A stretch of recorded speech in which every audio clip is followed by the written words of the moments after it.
Young and the Restless saw a couple of Sharon Newman's enemies return in the last few years. And so, we're wondering if Young and R might bring back more of the demons from Sharon's past, dead or alive, to torment her. And given that head writer Josh Griffith seems intent on terrorizing Sharon to death with villains from her past, we're going to talk about who else might come back. Matt Clark's return to Young and the Restless. So first, with Matt Clark back, many fans are clamoring for the return of his semi-unwilling partner in crime, Trisha Dennison. Now, if you weren't watching back then, let's be real. Matt's a creep. He's a rapist who terrorized and assaulted Sharon, and he framed Nick Newman to go to prison. It was Trisha who helped Matt frame Nick on a drug charge. The twisted history of Trisha Dennison and Matt Clark on Y&R. But Matt and Trisha weren't in love or anything. They weren't coupled up. In fact, Matt drugged and raped Trisha and drove her pretty much insane. And at one point, to her credit, she actually stopped Matt from assaulting and raping Sharon again.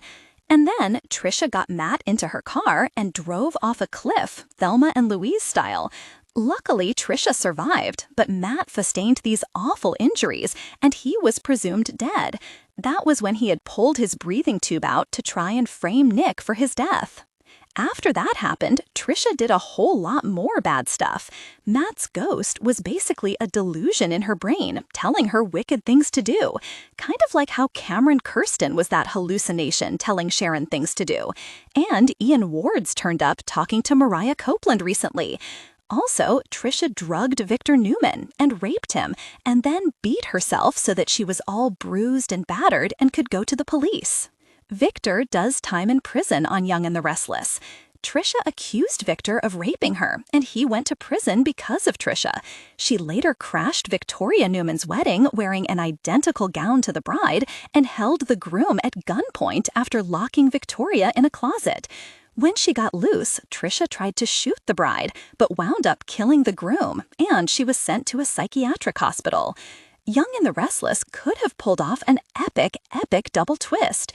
They could have brought in Tamara Brown to play Trisha, but based on Sienna's private conversations with her husband Mitch, aka Matt, that's not what they did. Not unless Trisha had plastic surgery and is lying to Matt and running a long con on him. If Tamara was recast Trisha, she wouldn't be grilling Mitch, asking him if he's really Matt Clark. But they still could bring her back, have Trisha on the loose and stalking Matt for revenge at the same time he's stalking Sharon and Nick and Noah Newman for revenge. That would be clever and soapy and fun, but Josh Griffith is not a particularly